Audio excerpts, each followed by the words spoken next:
Hey, Happy New Year's, guys. Welcome to the very first episode of the SEO video show. Happy to be here. Today's topics: SEO in 2022, content creation, SEO podcasts, and SEO courses. All right. I already see a few of you out there. Tim, Hobby, what's up, my mans?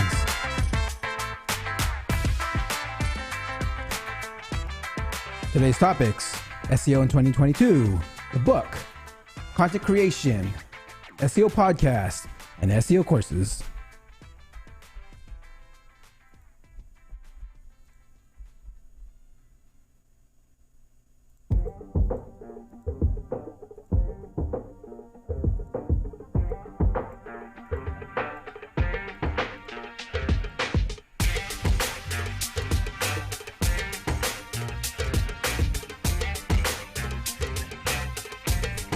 All right. Welcome to another episode of the SEO video show. We got about 8 more minutes to go. Happy to see everyone again. It's been a while. It's been about, 3 weeks? I'll tell you, taking a break was pretty hard. Kind of throws you off. All right. Stefan, what's up, my man? Again, today's topics: SEO in 2022, the book, content creation, SEO podcast, and courses.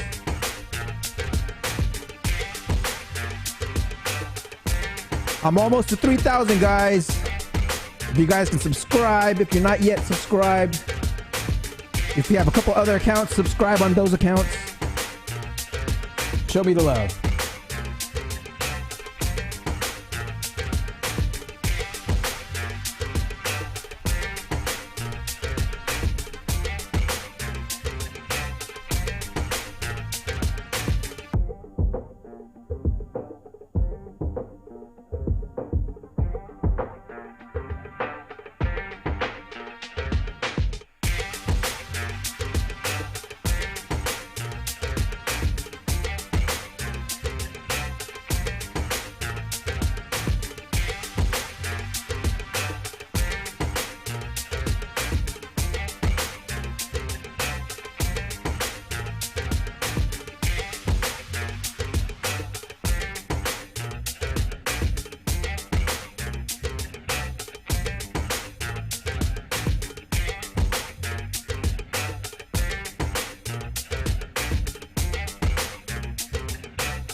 Don't be shy, guys.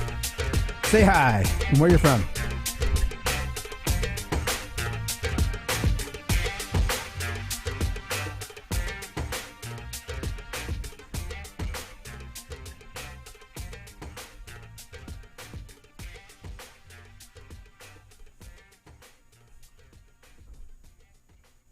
Stefan, I just saw you react to my LinkedIn post. Thank you. All the engagement helps, guys. Just let everyone know the show's live.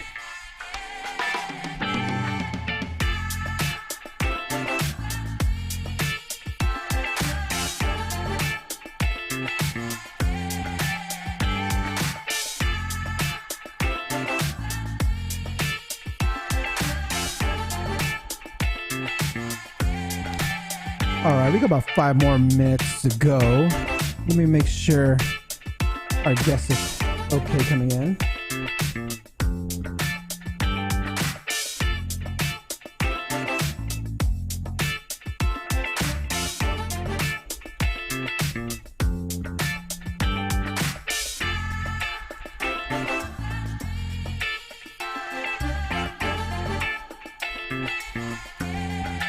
Oh, there. I see Dave. David, I see you're calling in. There we go. I see you. All right. Can you hear me okay? Oh, I can't hear you. Oh, wait, hold on. I think you're up. There you go. Try now. David Bain. Hello, hello. Can you hear me? Oh, yeah. I can hear you.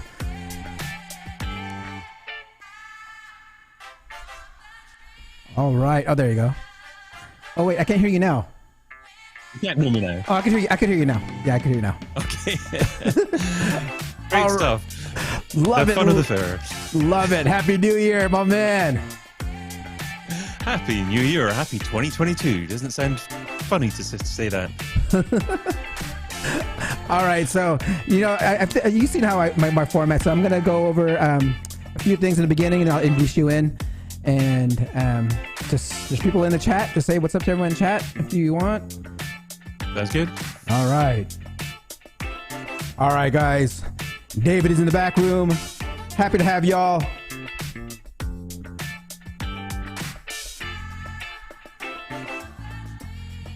What's up, hobby? 2022. Let's go.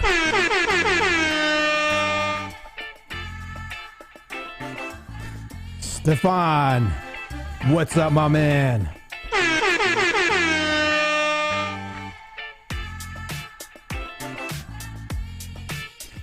Tim from Cincinnati. What's up?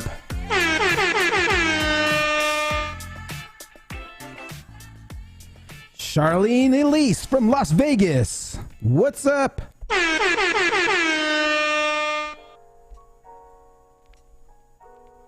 Sheila, hello. Don't forget today's topics: SEO in 2022, content creation, SEO podcasts, and SEO courses. Don't be shy, guys. Say hi. We got about a little less than 3 minutes to go. You can talk to David on the chat. You can say what's up to me in the chat. Just happy to be back, guys. It's been about, 3 weeks? I think about a month, right? I don't know. Well, this is happy to be back, guys. First episode. Glad to have David on. Oh, howdy, folks. David is here.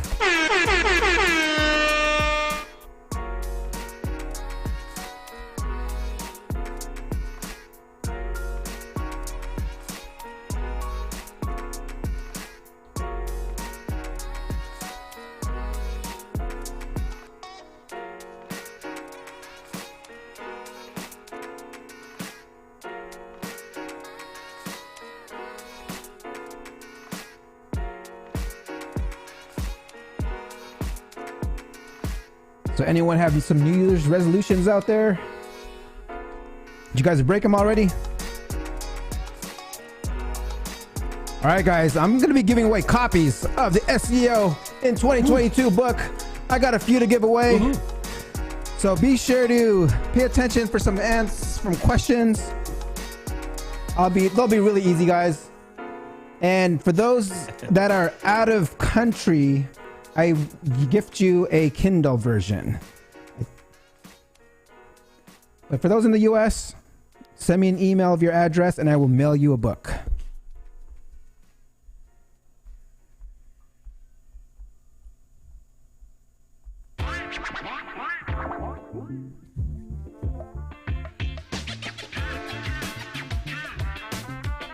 All right, guys, less than a minute to go.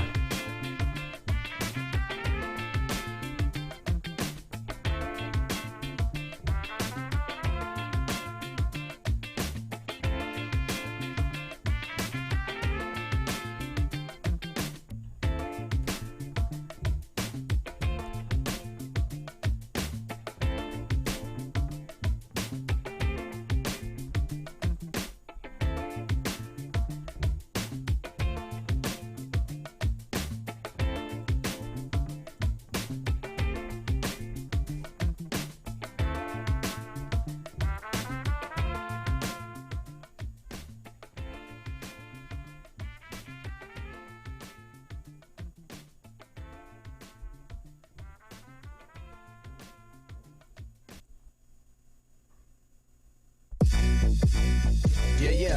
Hey, time to get it started. No delay. Let's work. Want to see you be an SEO expert. Paul Andre De Vera. Steady dropping knowledge. Over 15 years in the game, so he knows all about it. Master the art of SEO. You will be amazed. Time to get your brand off page to on page. Dropping knowledge. Legendary for sure. Whether you're just getting started or self-employed entrepreneur. Yeah, let's go. Subscribe to the SEO video show.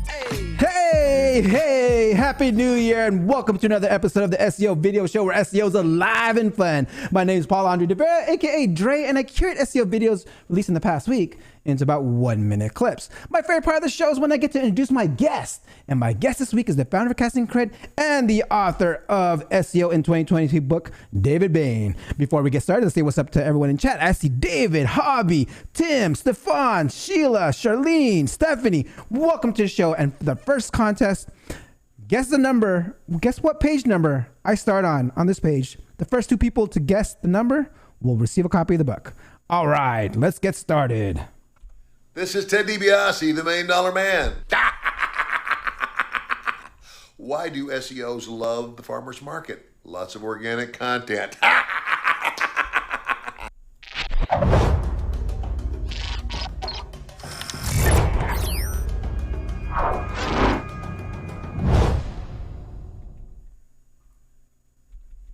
This week on Google Search Central's channel, Mike King, a past guest here on the SEO video show, was a special guest on Martin Splitt's show, so be sure to check that one out. There are a lot of questions that come to when they're related to domains and when it comes to SEO. John Mueller answers a few. Let's check this out. Dipanshu Paul asked on Twitter whether they can use a .space domain name. And the answer is sure, go for it. The newer top-level domains are equivalent to other generic top-level domains like .com when it comes to SEO. Pick something you like. There are lots of options out there now. Also from Twitter, Simply Life Tips asks whether they should use the www or the non-www version of their domain name. The answer here is that you can use whichever you prefer. Google systems have no preference either way. Sometimes there are technical reasons to go one way or the other, but often it's just a matter of your personal preference. Alberto dropped us a note on Twitter asking whether it's possible to use the rel canonical link element across different top-level domain names. For example, between different country code domain names. And yes, you can do this. The rel canonical link element is not limited to the same domain name. And finally, Liz asked whether country code domain names can work for a global website. And the answer is yes. While a country code domain name helps our systems to geo-target for that country, it still allows for global visibility. The only limitation is that you can't specify other countries for geo-targeting. For example, if you have a .fr website for France, you could use that globally, but you wouldn't be able to explicitly geo-target users in Brazil. For more on domain names and SEO, watch Bill Hartzer's episode a couple weeks back. Is SEO keyword density an SEO ranking factor? Josh Bushinsky posted his first 2022 video on his channel. Let's check it out. There's two reasons why it is false to say that keyword density is a ranking factor.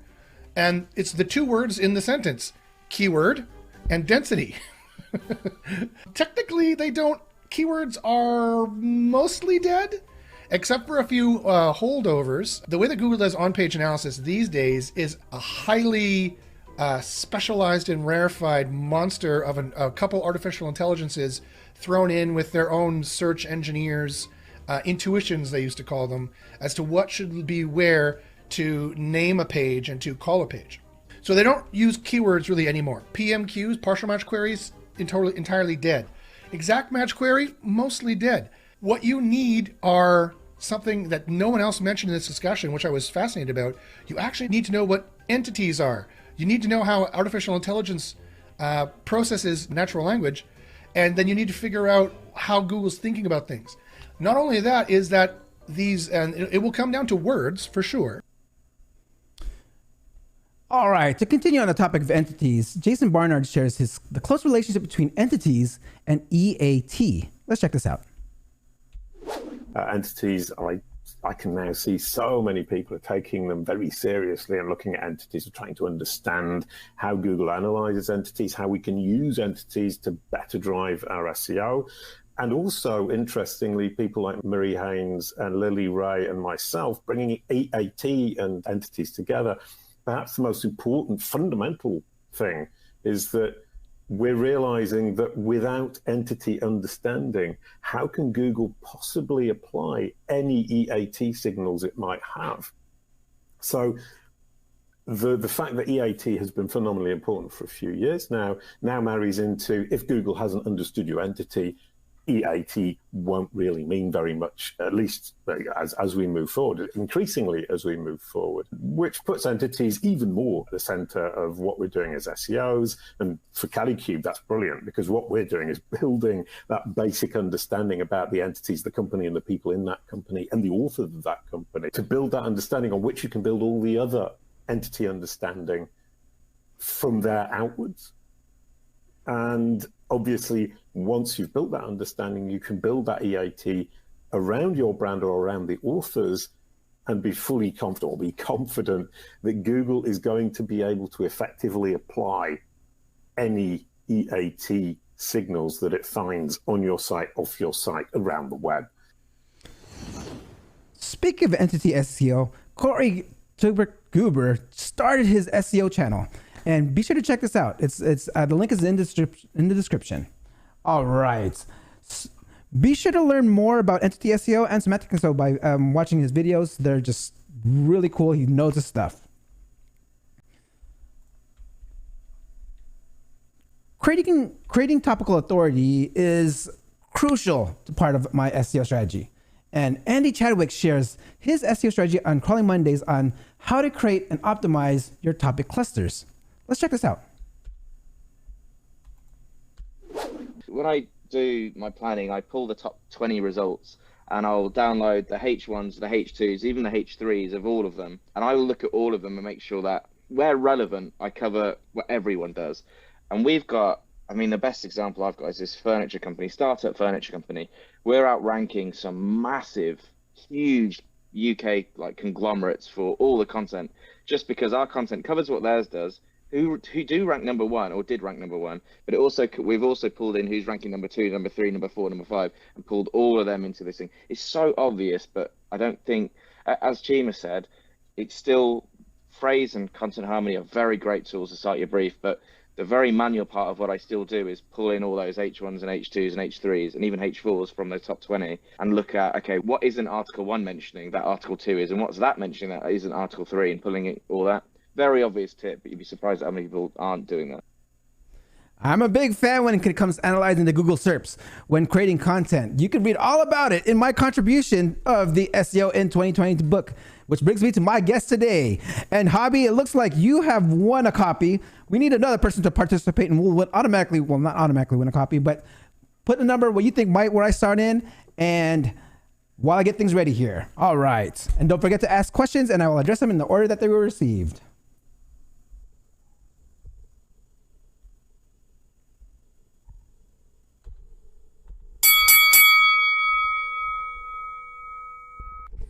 David helps B2B brands to grow and nurture their audiences through the podcast, YouTube, and book production services. A digital marketing pioneer, podcast host, and producer, he started his first online business in 2000. He's been doing SEO since 2004 at multiple international marketing agencies. His first podcast was in 2006, and in 2014 he founded digital marketing radio that currently has over 270 episodes.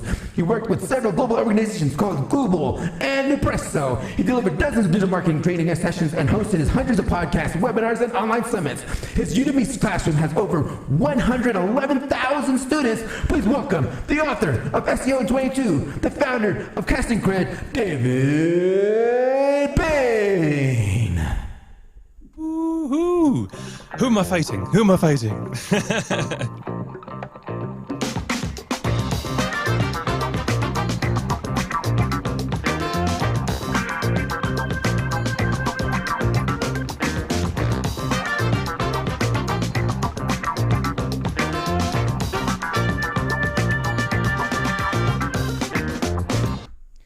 David, my man, welcome to the show.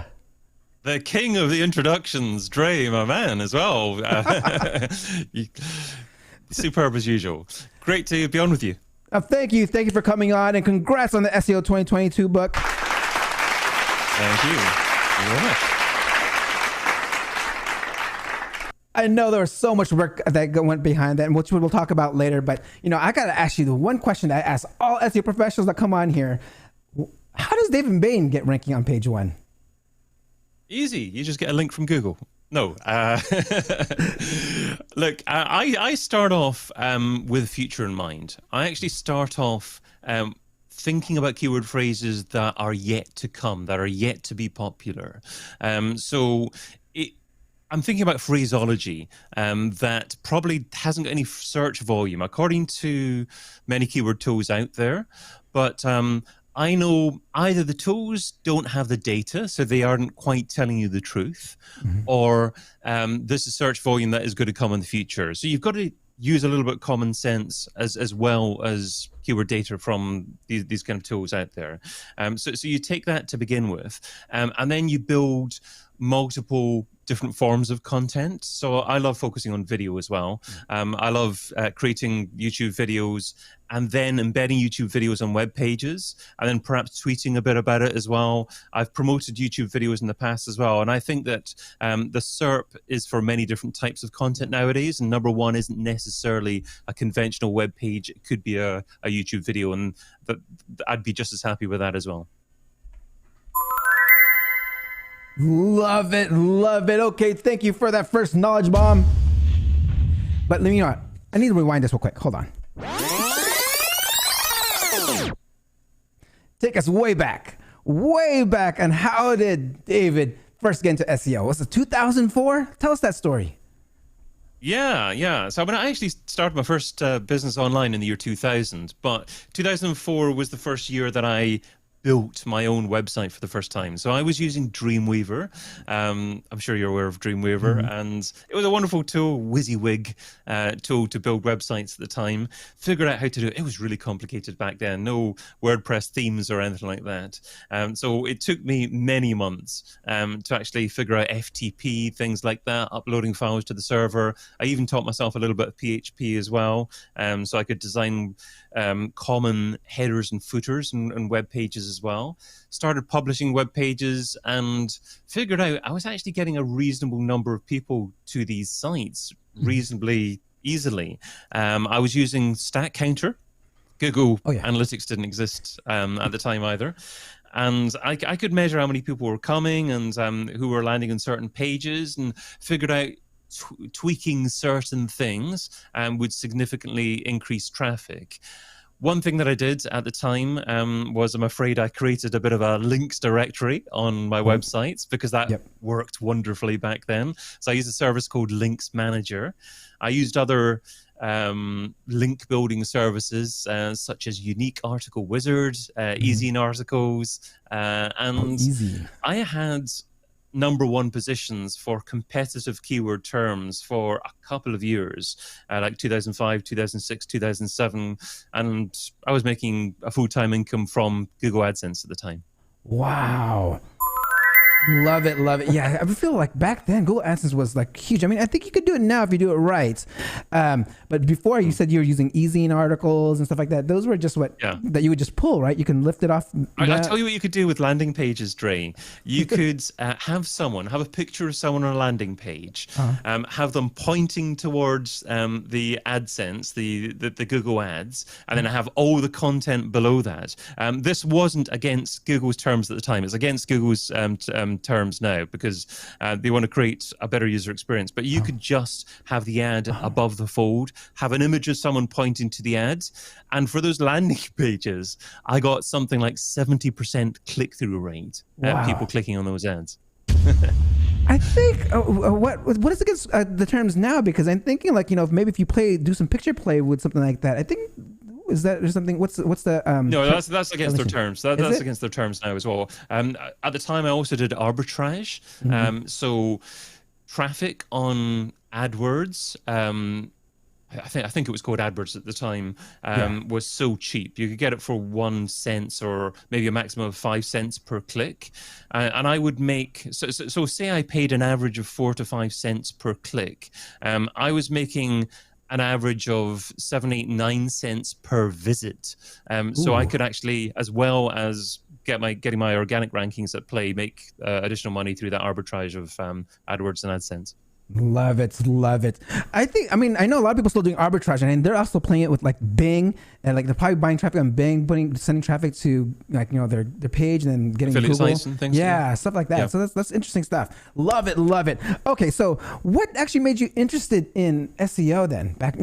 Way back then, you were making your websites. You're using Adobe. It was like Macromedia Dreamweaver at the time, right? Yeah, Macromedia at the time. That's right. Macromedia. It was Adobe PageMill. That was the other one. But Adobe bought Macromedia, so you're kind of right there as well. Yeah. So how'd you actually get more interested in like SEO?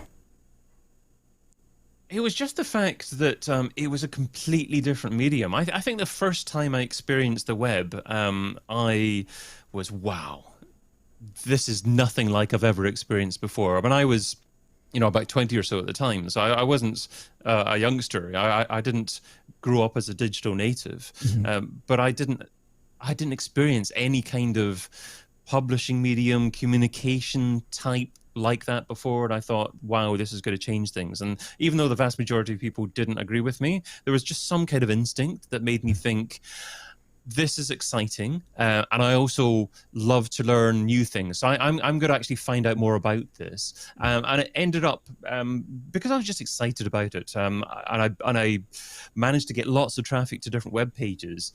I attended different networking events at the time, about 2006 or so, and then people were saying to me, wow, how do you do that?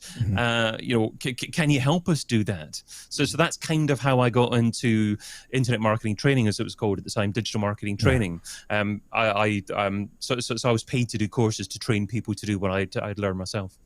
Love it, love it. So then how did you actually learn it? Were you following people? You were networking, but were you going to like conferences to learn this? What was your source of knowledge? Yeah, a lot of it was self-taught. A lot of it was experimenting with things. In terms of SEO, I remember buying the SEO book by Aaron Wall. And this was about 2005, 2006 or so. So to a certain degree, it backed up the knowledge that I had self-learned as well. And I bought a few other courses at the time. There was a guy called John Reese that did a course called Traffic Secrets that was incredibly popular, 2004, 2005 or so. And he did the first $1 million launch online of selling a product online. And that taught digital marketing in general. So I was just keen on digital marketing in general, but I loved the possibilities of SEO because it was just free traffic. Love it. Yeah, John Reese, I remember his course was really expensive. And I was really young at that time when I think that came out. Yeah, right? I think it was $1,000 or so. Yeah. I can't remember how old I was, but I couldn't afford that at that time. But Aaron Wall's book was something that I kind of owe like my knowledge to. And the funny thing about the Aaron Wall book is like he ended up updating it a lot because I would print it out. It was a PDF and I would print it out. Yeah. And then he would update it again, like in a couple of weeks. I'm like, I would have to print it out again. And so I was like, that was kind of. But then he changed it. He took it away from being a PDF to this course about 2009 to 2010 or so. So you couldn't really get the book because he changed it into a monthly membership model instead of just paying $79 for the book or something like that. Yeah. Okay, so when you did that, and you were. Actually, you mentioned you were teaching digital marketing and you got into like courses. I want to talk about your course on Udemy because I actually checked it out and you actually have over 111,000 people or students on there. I'm like, that's a massive list that can you email those people out or can you like how does that work? So you can message people. Yeah, you can't email them, but you can message them. So you can update the course and tell them about that. Or if you've got other things that you're doing, like publishing a podcast or whatever, you can actually message them to say, hey, here's some more content that you might be interested in. But I'm not making as much use of that as I should do. I kind of use that as a bit of an experiment just to see what was possible in Udemy. And if you do it right, yeah, and a lot's possible. Yeah, so I'm curious. So again, let's you do a lot of content creation in different formats, like multimedia, whether it's podcasts, shows, books, courses. I want to like kind of talk a little bit about each one of those. So like with the courses, like how are you able to produce that? Like, I mean, like how would you even know how to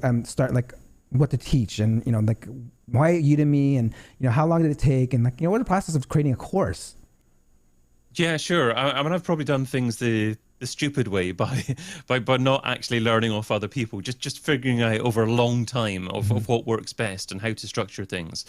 So I started off, as I mentioned, doing face-to-face training courses in 2007. So if someone wants to search the 13 pillars of internet marketing, that's available on YouTube. There's a video of me from the time, so from 15 years ago now, teaching this course in the 13 pillars. And the only piece of kind of slightly negative constructive feedback that I received was so much information, but what do we do? Give us a step-by-step plan. So then I turned that course into what I call the 26-week digital marketing plan, and I delivered quite a few live training events across the UK, 2007 or so, and recorded one of them on video and produced a set of DVDs. Because back then it was so hard to actually offer an online training product, because most people had poor internet connections, servers weren't that good either as well. YouTube had just been born really as well. So if you wanted to offer a product, it had to be that physical copy product. Fast forward a few years, I'd figured out how to do it online and offered an online version. But the third version of the 26-week plan was so much information. I actually recorded a course that was 24 hours long in terms of content. And I thought, okay, that's me. I can't do any more of digital marketing in general. I've got to specialize in certain things. So that led me to two different areas. One is to focus in on SEO, and the other is to focus in on podcasting.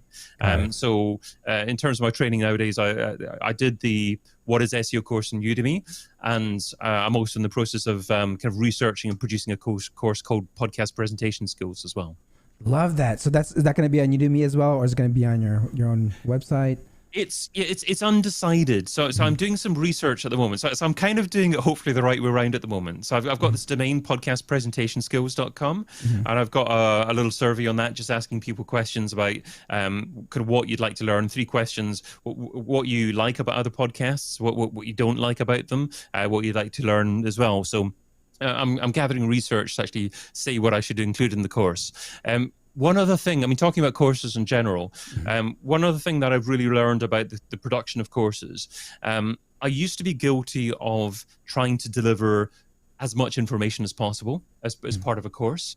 Now I think the key thing is to actually come up with a model that people can take away and apply in the future. So even if the information that you teach changes over time, people can take that model and apply it to themselves. So the latter digital marketing courses that I teach, I had this content marketing model that I had at the center of everything. And I believe that content marketing is at the center of any successful digital marketing activity, whether it's paid or organic. And if you have this content marketing model and you apply it to the funnel of the way that people tend to find out about your service and decide to buy your service, then you can apply all the different digital marketing activities to that.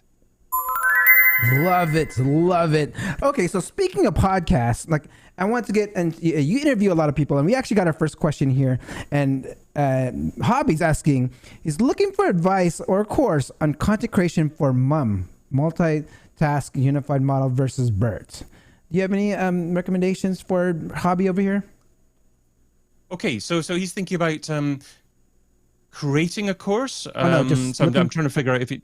Oh, just looking for advice of a course, just like get more content on content creation for mom and versus. Okay, BERT. so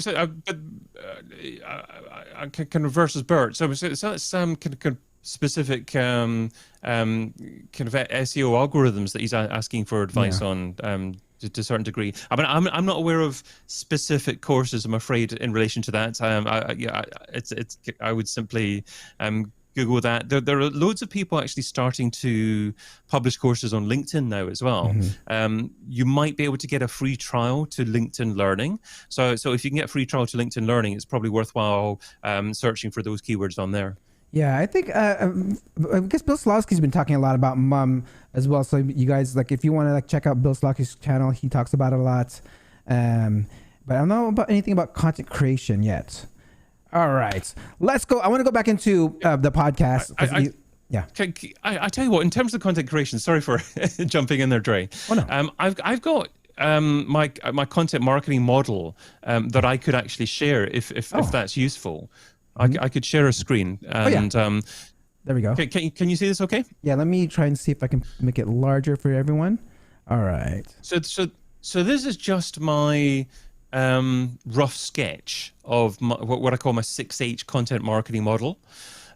So you've got, I generally apply this to B2B marketing. It may work to BTC as well, but B2B is a longer sales cycle. So I think this is more appropriate for that. So generally the sales cycle is awareness, consideration, conversion, loyalty, advocacy. So many people are aware of that. What I've done is I've taken Google's 3H model, 3H content marketing model, which is Hero, Help, Heart, the types of content. You can research into that. And I've, Hero, Help, Hub.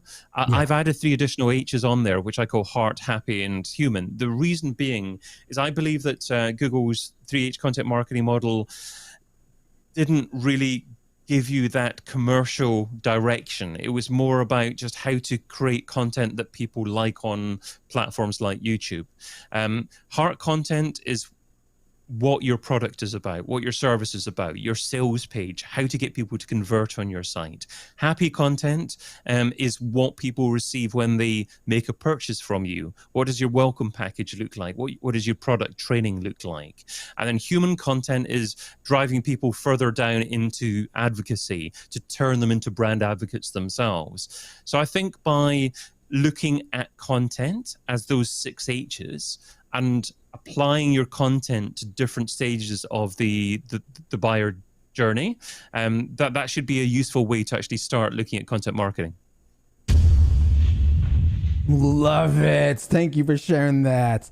All right, you're blowing all this fire over here. Okay, let's go.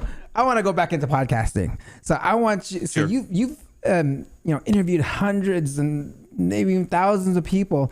I'm curious, like how you started your first podcast in 2006, like where did you upload it then? And like, how was it the game changed? And like for any advice on wants to start a podcast, like, where's they can look at your course or, where can you point them to? Yeah, I had to think about it for a second. Where did I upload it at the time? I think I used a service called Hipcast, but I'm not sure if that exists or not. Nowadays, I use the service called Captivate. Shout out to Mark Asquith. He's the founder of that company. So they're a great podcast hosting service. Podcasting's changed a lot over the years. When I got started in podcasting, there were probably roughly 10,000 podcasts out there. Nowadays, there are well over 2 million podcasts. So it's not the same opportunity as it used to be.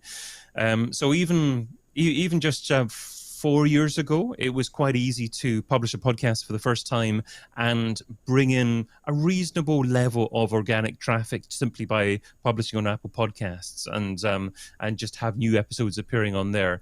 Nowadays, you've got to integrate it as part of other strategies, and as soon as you publish, drive people to your podcast from your email list and start to trip those algorithms on those podcast directories there as well. One other thing I'd say about what you do in terms of podcasting nowadays, the public aren't as forgiving as they used to be in terms of the quality of content. So the quality of audio that you produce, the quality of the actual content that you intend to share has got to be thought of a lot beforehand as well. I compare the quality of what you do often to Netflix, because I ask people when I do digital marketing courses, who's your competitor? And many people say, well, this person's my competitor who does a similar thing. And I say, not necessarily. A lot of the time, your competitor is someone like Netflix, because that is who has the attention of your target consumer. And then if they start to consume your content after consuming Netflix, and they see your video is horrific quality, your audio is horrific quality, they're going to switch off from you after 10 seconds. There are many other sources of content in your industry that your target consumer can consume.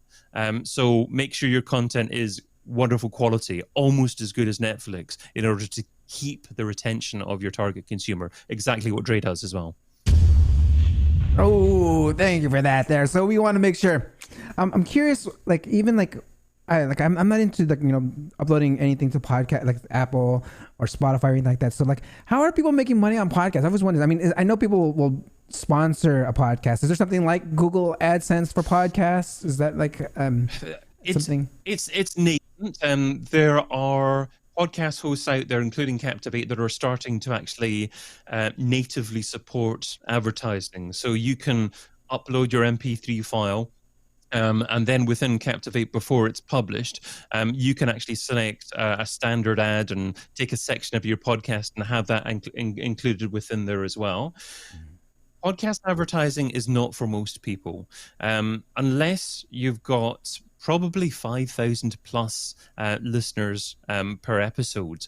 You're going to find the income is quite low, and you're going to find generally it's better off to either focus on podcasting as a way to actually build awareness for your own brand and your own business, or do other forms of subscription or affiliate marketing as part of the overall content marketing mix. Maybe as part of your podcast, actually drive people towards some kind of landing page, build your email list, and have some kind of affiliate offer as part of that as well. Love it. Okay, so I want to make sure, like, how from your podcast, you've actually created a company, also, Casting Cred, right? And now you actually, are you still doing SEO, like kind of those type of services for people, or are you now moved towards like doing like these productions for like these type of companies? Yeah, so I'm keeping up to date with SEO. I'm not actively doing SEO at the moment, apart from tweaking things on my own site. I used to manage SEO teams for agencies and in-house, but then like 2016 or so, I started hosting podcasts or webinars for an SEO software company. And then 2018 or so, SEMrush reached out to me, and they said, okay, we like what you do here. Can you host a show for us? So I hosted 50 episodes of their podcast, and then someone else reached out to me as well to say, oh, yep, can we do that as well? And then, yeah, that was a few indications to me to say, maybe I should actually start offering services like that. And I had a few clients referred to me. I ended up producing podcasts for a few law firms in London, and now, as you know, I've added on other content marketing services in relation to that. So I produce a podcast, video series, and book at the same time for a couple of clients. Love it. And you know what? You've been keeping up a lot with SEO because you've interviewed 66 SEOs in the SEO 2022 book. And I believe, is this your first SEO book you put out, or have you put another a previous one? I know you put a digital marketing book out before, right? Yeah, yes, it's the first full-size SEO book that I put out. Absolutely, yes. Love it. And thank you for including me in here. Thank you, appreciate that. Oh, it's a pleasure to have you. And I mean, I owe it to like the podcast, the shows, and just meeting you, and networking through other people's shows and podcasts. So having your own podcast or even show is a great way to network with other people. And it's how I met David, and we were able to collaborate on a bunch of things. But I want to get into the book. This book is pretty hefty, and it's very easy to read. And I again, hobby. It looks like you're the only one that's been putting the numbers in there. Anyone, if you guys are listening, I am giving away copies. I got some copies here of the SEO 2022 book. I'm going to be giving copies like all month. Maybe I have them more next month. But guess the number what I am on. I didn't give out the number yet, but guess what number I'm on, and I'll mail you a copy. But let's get into Hobby this. got fairly close. I think. He did. Hobby didn't do too bad. Yeah. Yeah, Hobby got really close, so he's going to get a copy for sure. And so with the SEO in 2022 book, like, okay, let's take us all the way back of like, first, how did it start? Like, how did you even find 66 people, and the process of creating this? Because I know, like, when you told me about it, you were actually interviewing me at one point, and so like I'm curious, like the creation of this book. It's pretty awesome of how you actually developed this book. Yeah, thanks. I mean, I've produced similar kind of books in the past. So the first one was called Digital Marketing in 2017. So back in late 2016, I ended up thinking, okay, how can I actually keep these relationships that I'm building with the people that I've interviewed for my podcast, my podcast, Digital Marketing Radio. And I reached out to them and I said, okay, let's do an end of year chat, but also let's call it a bit of I think I asked everyone the same question: what's your number one digital marketing tip for the coming year? And it was incredible. You know, everyone shared a different kind of tip, and it was about 4 or 5 hours of content at the time, and I turned that into that book, Digital Marketing in 2017, and that did pretty well. You know, it sold a few thousand copies, which was decent. And then I decided to do it again a couple of years later. I ended up calling the book Marketing Now, and I did it in partnership with a few big software companies, MarTech software companies, people like HubSpot and kind of BuzzSumo, Mobile Monkey as well, and kind of hosted a live stream on their Facebook page, and then took all that content, had it transcribed, changed the transcription, ended up making it into this book. And it led me into thinking about, okay, how I would improve that kind of process if I did it again. And over the last year or so, I've also been producing a show for Majestic, and that's Old Guard New Blood, hosted by Dixon Jones. And so I had a conversation with Majestic, and we're talking about content marketing for the next year. I said, you know, if you really wanted to do something big, this is what I would recommend. So instead of actually doing the big live stream like I did in the past, having everything ready to publish at the same time, because there's so much content out there nowadays. So my suggestion was, okay, you take this day, and it was December the 7th of 2021 we aimed for. Okay, you have 50 podcast episodes, 50 videos, and this book, and this 4-hour live stream, all going live on the same day, and that will create, you know, a lot more awareness, many more people talking about it online, rather than hosting a live stream, you know, scrambling to book the book together, and then 2 months later putting the book together, and most people's forgotten about the content. So I did it as pre-recorded. So I recorded the podcast episodes maybe about 3 months before publishing the book, produced everything together, and then did the big live stream. And I think it worked really nicely like that, because it let us create this incredible all content at the same time impact that tends to trump just eking the content out over once a week over a year.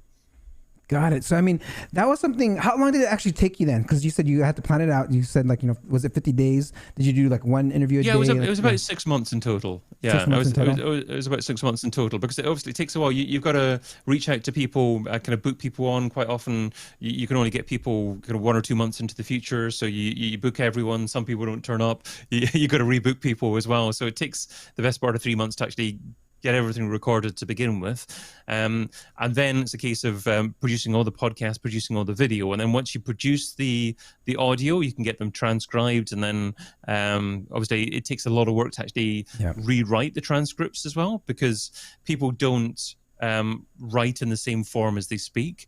So even if you transcribe something, it doesn't make a good book. You've got to completely rewrite it almost to actually make it readable. Were you the one that rewrote the whole thing, or did you actually have some editors to help you out? I had some help. Yeah, I had a couple of people working for me. Yeah, love it. And I mean, how long did that process take? Because I mean, it seems like if you're gonna like, you know, it's almost like you are rewriting the whole book, right? Or like the whole content. Like, yeah, I mean, essentially that took another 3 months or so. I mean, it was 6 months from start to finish, which was full on. Got it. All right. So we have Stefan here with a question. He says, "Hi, David. How do you decide what tips are great and what should be left out of the books you make?" Well, I mean, ideally, it's a case of inviting the right guests on, and then you know all the tips that you get will be great. There are a couple of people that wanted to re-record. but most people were happy with the recording that they did. So apart from the re-records, I included every tip that I recorded, but I think the secret was to ask the right people. And I think because I've interviewed, as you said before, and probably about 1,000 people or so in the past, I've got contacts that I'm comfortable who to reach out to and who's going to give the right kind of quality of tip. Love it. Knowing the right people there, Stefan, and people that you trust. So that's great. Thank for that. All right. So if there's any other questions out there, guys, please keep asking while I come close to our episode here. So I wanted to go into once you published this and you had the live stream. Now, so what's next? Is this something that you're gonna continue? Is it going to be an I know it's already 2022, but is it 2023 coming along? I mean, how's the response for this book so far? Well, it's a possibility, and we'll see. It's not my personal project, so it's obviously that'll be up to Majestic. I think the challenge that I've got is I'm becoming quite busy with different client projects now, and I relaunched a year ago or so Digital Marketing Radio, and I had you on that, Dre, as well. Thanks for coming on the podcast. And I love doing that, but at the same time, I haven't got any direct revenue generation model, and when I'm very, very busy with clients, it's quite easy for that to take the back seat. So I think the challenge that I've got at the moment is, do I keep Digital Marketing Radio going? Do I try and commit to a weekly basis? Do I try and do even more? Do I change the structure of the shows slightly? So those are the main challenges going through my head at the moment. Got it. Okay, so if someone were to get this book right here, White's book, and get a free copy from me, what are probably like some 3 takeaways that you want this person to get out of SEO in 2022? Sure. Okay. Well, as part of the outro, I wrote the introductory section and the final section to the book, and I was suggesting that people select a couple of tips, 3 tips maybe, and run with that as well. I think it's very easy for people in SEO or all forms of digital marketing to try to do too much at the same time and not have much of an impact. So select what is most important for you in 2022 and do a deep dive on that and be exceptional at that, and just keep on doing that. And once you've mastered that, perhaps you can outsource that, perhaps you can do something else, but don't try and be jack of all trades. I think that'll be tip number 1. Excellent. All right. So I'm coming to get at the very end of my episode here, but I usually ask this question. Well, I always ask this question to everyone that comes on. If someone wants to get into SEO game and become an SEO professional, what's that one advice that you can give them? Right. Okay. So I was half thinking of following up with 2 additional tips, actually, because you asked me for 3 tips there as well. No, wait. Oh no, let's keep going. Let me get number 2. Okay. No, I was just going to say, in terms of what were trends that I saw as part of the book, a few people talked about intent. I think even though a few people talked about the same thing, no one said the same thing, if that makes sense. Everyone actually interpreted it slightly differently. But people like Mindy Weinstein, Chris Green, Helen Pollitt, Dwayne Forrester, they all talked about intent in some way. And I think if you get a bit of repetition there, that shows you that that's probably fairly important for the coming year. So rather than actually focus on keywords with massive volume, I would focus more on users and really get to know their intent and asking questions about what intent do your pages solve? And if you can't really answer the question, then you probably need to do something about those pages. And so I would say that's tip number 2 from the book. And the other one would be, the other one is, see, that's why I paused. I didn't know if you were going to add an effect or whatever. I did. But the other one is AI is here. Okay. A few people talked about AI, and you've kind of got to accept that AI is at least coming, if not here directly, and you've got to know what effect that it is going to have on a couple of areas. I would say, what effect is it going to have on automation, on machine learning? What can AI do for the tasks that tend to be a little bit more repetitive in SEO.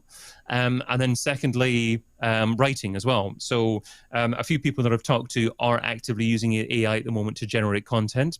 Maybe just niche areas of content, perhaps meta descriptions, perhaps repetitive areas of their site as well. But that's going to become more and more popular. So I think you need to know about more about the capabilities of AI at the moment and how that might evolve over the coming couple of years and how you may use that in the future as well.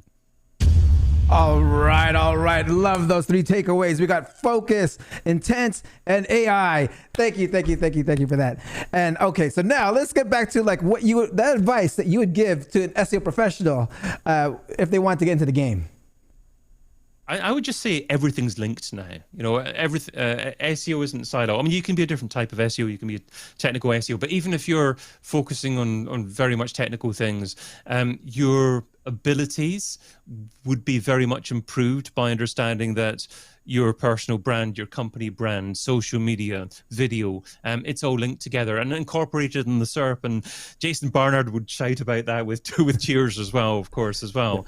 You've got to understand that it's not just about optimizing individual pages and focusing on traditional ranking 1 to 10 and tracking your rankings. You know, what does your brand look like on the SERP, and how is social media impacting that, and what can you do in terms of your use of content to make people feel more comfortable with your brand, and thus improve things like click-through rate from that as well. So don't think that SEO sits by itself.